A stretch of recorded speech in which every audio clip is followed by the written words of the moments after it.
guys, and welcome back to my channel, Little Reads. I hope you guys had a great week. Today I'm going to continue to read this book here, Goosebumps, and Why I'm Afraid of Bees. If you haven't watched my previous videos, please do go and find out the story so far. This book is about Gary Luts, and he is afraid of bees, and he's been having quite a hard time, and he's trying to change his life. So this is his story, and this is here. I think this would be Gary Luts here, and he's turned into a bee, and we're trying to find out how this happens.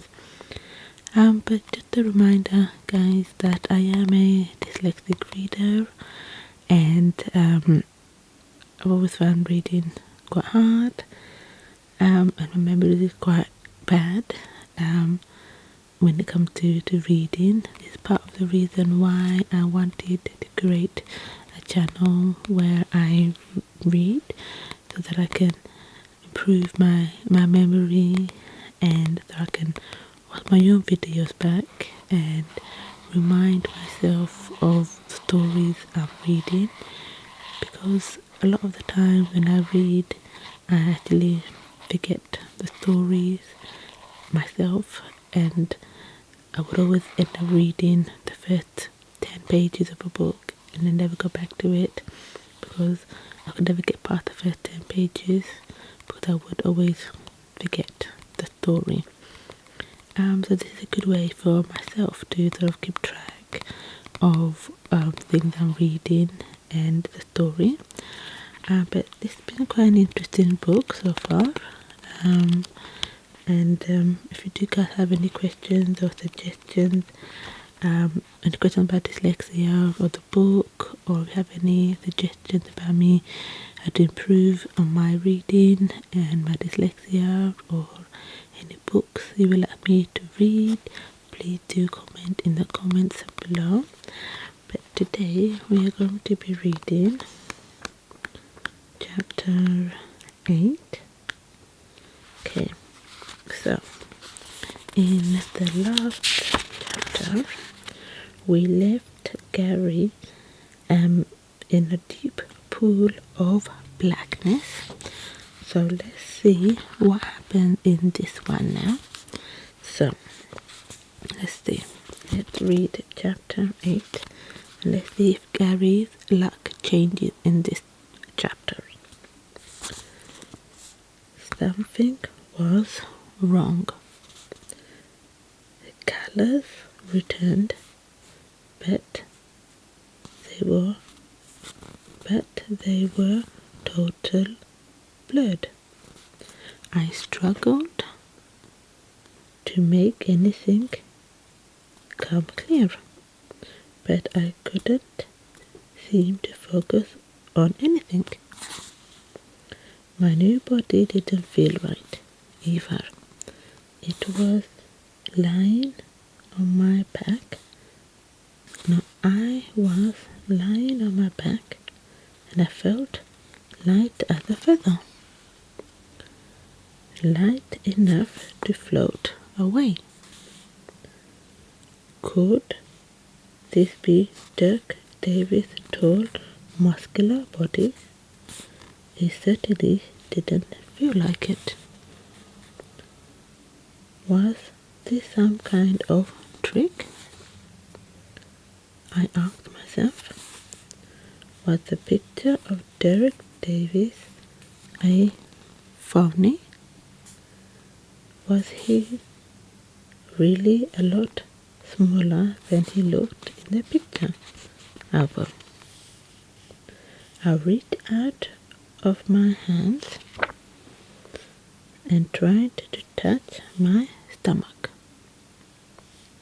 but my hand felt really weird too. It was small, and my arm seemed to be bending in several places at once. What's going on? I wondered,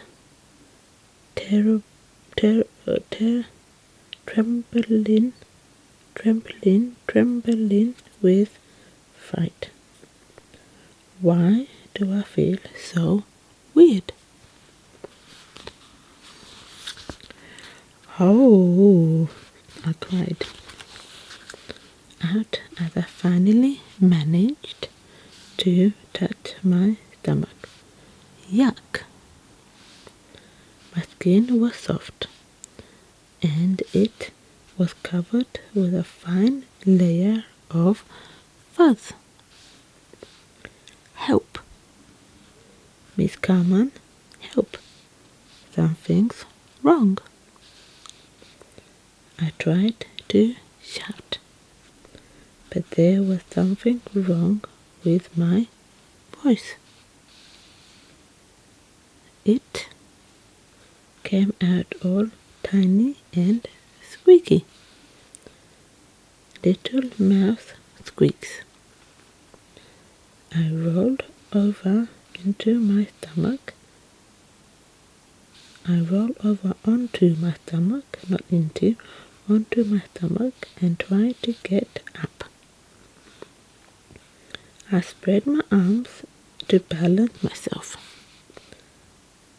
I gasped as I realized my feet weren't even touching the ground. I was flying.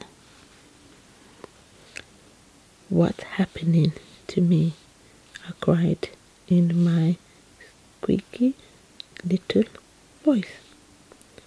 I floated forward and crashed into a kitchen cupboard. Ow! Help me! I moved my strange new arms and realized I had some control over which way I flew. I felt some strange muscles in my back going into action. Testing my new muscles, I flew over to the kitchen window. Exhausted, I landed on the sill. I turned my head to one side. There I gasped in fright. A hideous monster was reflected in the window glass. The creature had two huge glaring eyes, and it was staring right at me.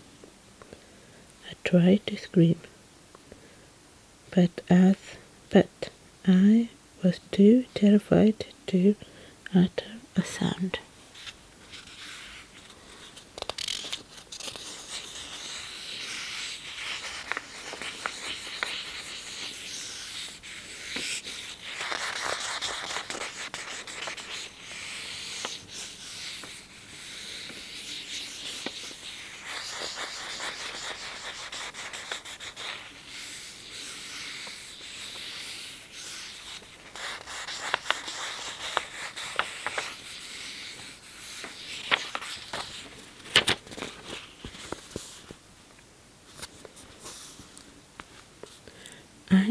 I have to get away,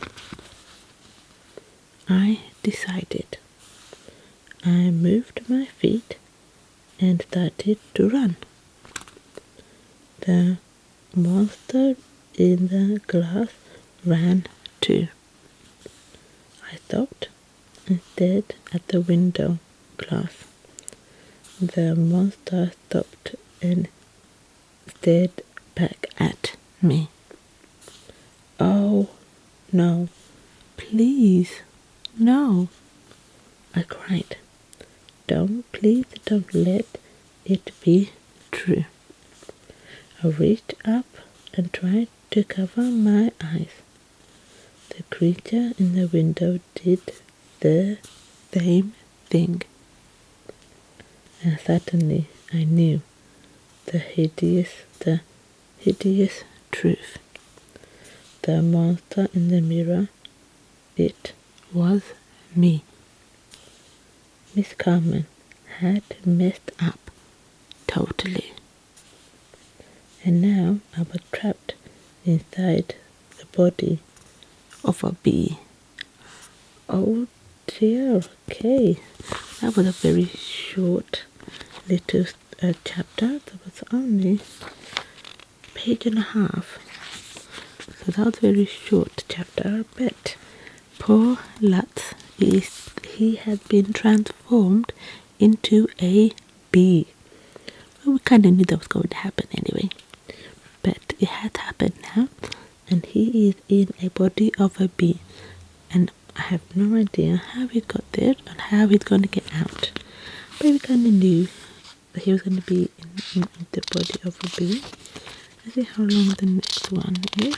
This one is slightly longer, but we won't read that one yet. We will get back to that chapter next time. So I will leave that there, and I will leave you all guys hanging a little bit to find out what happened in the story next time. So again guys, please do catch our story so far. Let me know how I'm doing, if you're enjoying the book. I think I'm quite enjoying the book as well. I've always been a fan of the Goosebumps stories, although I never read the Goosebumps books. I've always liked there was a Goosebumps TV series which I was a great fan of. That is the reason why I wanted to read the books, so that I can get a different sense of the stories and things. So let me know guys if you're enjoying the book, and if you're enjoying my new style of reading and everything. So guys, thanks for tuning in, and sleep tight, and I'll see you next time.